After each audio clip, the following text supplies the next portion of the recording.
ఉంటాడు. దేవునికి స్తోత్రం కలగాక. ఏందో నాకు తెలియదు. నిద్ర పట్టదు. 4:30 దాకా రాత్రంతా తల ఊపు. అది కూడా బాధే. నాన్నని పిలుస్తాడు. ఏదైనా అవసరం ఉంటే అన్నదమ్ములు అడిగేవాడు కాదు. కాగితం రాసి ₹1000 సీట్ ఇచ్చి పంపేవాడు.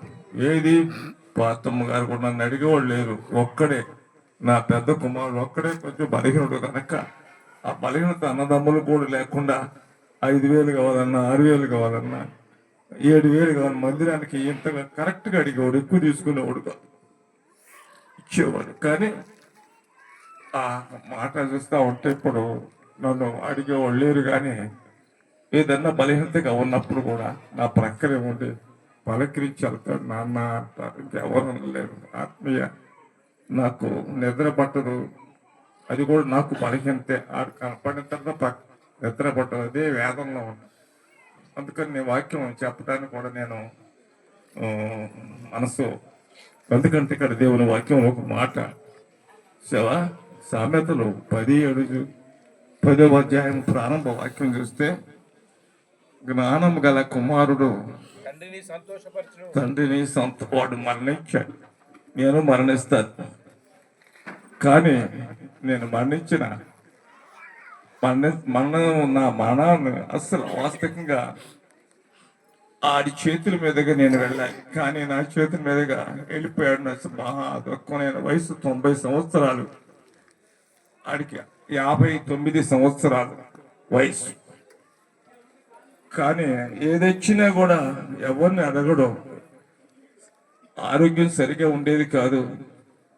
అయినప్పటికీ నా అన్నానికి ఎక్కేసేవాడు. ఇంటికి వచ్చి గుడ్లు వచ్చి కాగితం రాసేవాడు, ఇచ్చిపోడు. పాస్టమ్మ గారు కూడా ఎందుకు అనేది కాదు. ఎక్కువగా అందుకని అబ్రహాము కూడా ఇస్సాకును ప్రేమించినప్పుడు ఎక్కువగా ఒక్కడిగా ఒక కుమారుని నాకు ఈమని ఎక్కువగా ప్రేమ కూడా ఉండటం కూడా చాలా ప్రమాదకరమే క్రైస్తవ జీవితంలో కూడా నాకు అర్థమైపోయింది. కానీ వాడు మాట చనిపోయినప్పటికీ నేను చనిపోతాను, మనం అందరం వెళ్ళిపోతాం. మంచి పేరు అయ్యగారు చెప్పారు. ఎవరు? మా పురుషోత్తం గారు. సుగంధ ద్రవ్యము కంటే, తైలము కంటే మంచి పేరు. కుమారుడు బ్రతికిన దినాలు మంచి పరిచయం చేశాడు. దేవునికి మంచి పేరుగా ఉన్నాడు. సంఘంలో మంచి పేరుగా ఉన్నాడు. కుటుంబంలో మంచి పేరుగా ఉన్నాడు. తండ్రికి కూడా ఒక ముత్యము లాంటి పేరుగా కుమారుడు ఉంటే అలా మంచి పేరుగా తెచ్చి విడిచి వెళ్ళిపోయాడు. వెళ్ళిపోయినప్పటికీ నేను వెళ్ళేవాడిని. తండ్రి కుమారుడు సంవత్సరం వెళ్ళిపోయాడు. తండ్రి కూడా సంవత్సరంలో కూడా వెళ్ళిపోతాడు అనుకున్నాడు. కానీ మరి అయ్యగా చెప్పినట్టు నరులు ఆయు వరుసన ఎలా నెలలు సంవత్సరాలు ఉన్నాయో వారు చెప్పారు. నన్ను ఉంచాడు దేవుడు. దేవుడికి స్తోత్రం కలుగు కాక. నేను ఎంతకాలం ఉంటానో ఆ కాలం ఉండి నా కాలం ముగించుకొని నేను కూడా వెళ్ళాలి. నా క్రియలు నా వెంట వస్తాయి. కనుక పిల్లరా, అందరం చనిపోతాం. మరణం అందరికి వస్తుంది. మరణమైన తర్వాత మనం ఎక్కడికి వెళ్ళాలంటే, మనం క్రీస్తు ప్రభుతో ఉండాలంటే ఒకటే, యేసుక్రీస్తు ప్రభు నమ్ముకొని విశ్వాసం నుంచి మార్పు చెంది నమ్మి బాప్తిస్మం పొంది రక్షణ టికెట్ను పట్టుకొని ఈ టికెట్ అంత వరకు నమ్మకంగా మనం జీవించగలిగితే ప్రభుతో ఉంటాం. దేవునికి స్తోత్రం కలుగును కాక. రక్షణ అవసరం. ఎందుకంటే కుమారుడు కూడా రక్షించబడ్డాడు. నా కుమారుడు కోడలు వీళ్ళందరూ కూడా రక్షించబడ్డారు. అయితే వీరిని యేసన్న గారు, సోనబాబు యేసుబాబు గారు చిన్న మందిరంలో ఉన్నప్పుడు ప్రభు ఏం చేస్తాడు, యేసన్న గారు వచ్చాడు. నార్మల్గా ఉన్నాడు. కద్దర లాల్సి కద్దర సొక్కాయి పైజమా వేసుకొని వచ్చేవాడికి అబ్బా కాదర్ గారి దగ్గరికి ఒకసారి పాట పాడుతుంటే డ్రమ్ కొట్టాడు యేసుబాబు. ఆ పాటకు హార్మోనియిస్ట్ ఎవరండి? సోనరాజు గారు హార్మోనియం. వీళ్ళిద్దరు పాట పాడుతుంటే 2 చేతులు ఎత్తి ఎవరంటే పలానా మాడన్నాడు.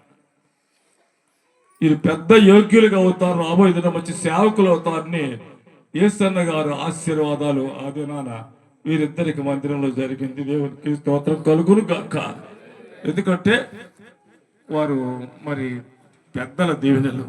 యేసన్న గారి పైన ఆయన పేరు సజీవంగా ఉంది ఇప్పుడు. హోసన్న మినిస్ట్రీస్ హల్లెలూయా.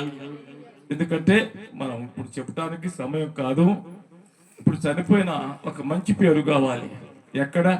భూలోకములో మంచి పేరు కావాలి, క్రీస్తుతో స్నేహం చేయటానికి పరలోకములో ఉండాలంటే ప్రతి ఒక్కరు ఇంకా మార్పు లేని వారు మారు మనసు పొందండి. మారు మనసు పొంది రక్షించబడిన వారు మనము ఆయన వాక్యానుసారముగా జీవించి వాక్యమైన యేసుక్రీస్తు రాకడ కొరకు సిద్ధపరచబడినట్లయితే మనము కూడా సువర్ణరాజు గారు దైవ సేవకుండే స్థలానికి మనము కూడా వెళతాం. దేవునికి స్తోత్రం కలుగును గాక. ఇది సువార్త. సరే, ఈ కుటుంబానికి కొంచెం ఆదరణ కావాలి కదా, ఉందా మాట? సరే, యెషయా గ్రంథం 63వ అధ్యాయం 66వ అధ్యాయం 13వ వాక్యం ఉంటుంది. ఒకరి తల్లి వారిని ఆదరించినట్లు ఆయన ఈ కుటుంబాన్ని ఆదరిస్తాడు. ఆయన ఈ కుటుంబాన్ని ఆదరించడానికి సిద్ధంగా ఉన్నాడు. తన భర్త విడిచిపోయినా తన భార్య సేవా విధానములో దేవుడు పరిశుద్ధాత్మతో నింపి నిలబెట్టుకుని సొద్దపల్లి యొక్క గ్రామంలో నేను కూడా కొన్ని సంవత్సరాలు సువార్త అందించాను. మన రమేష్ బాబుకి తెలుసు. దేవునికి స్తోత్రం కలుగును కాక.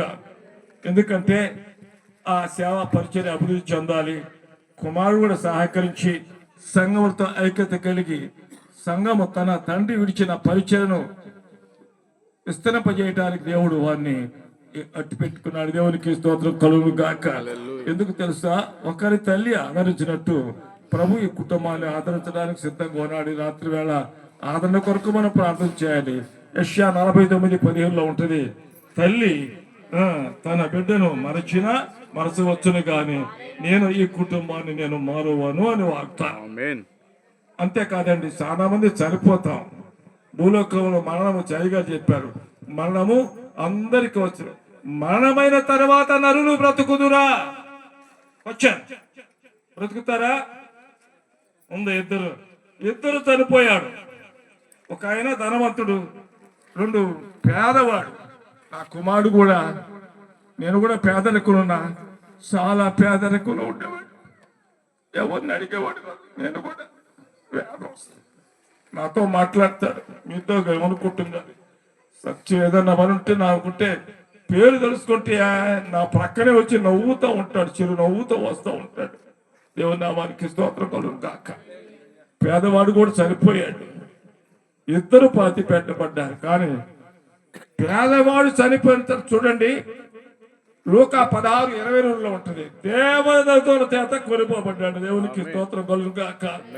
ఈ ధనవంతుడు ధనాపేక్ష నింపబడేటువంటి వాడు శరీర సంబంధమైన కామ క్రోధ లోభ మోహ మదమత్సరాలతో తింటూ త్రాగుచూ ఉన్నటువంటి వ్యక్తి ఎక్కడ కానీ అగ్నిగుండంలో పాతాళములో వేదపడుతున్నాడు. కానీ అబ్రహాము రొమ్మున ఉన్నటువంటి ఎవరు పేరు రాయబడింది, ధనవంతుడి పేరు రాయబడలేదు. కానీ ఏం పేరు? లాజరు. ఇప్పుడు పేరు ఏ పేరు అండి? రక్షణ పొందుకునే సోనరాజు గారి పేరు కూడా ఎక్కడ ఉందంటే అబ్రహాము రొమ్మున ఉన్నాడని నేను పూర్ణంగా నమ్ముతున్నాను. దేవుని పరిచయ విధానంలో నేను పెంతుకొస్తూ హోలీనెస్ చర్చిలో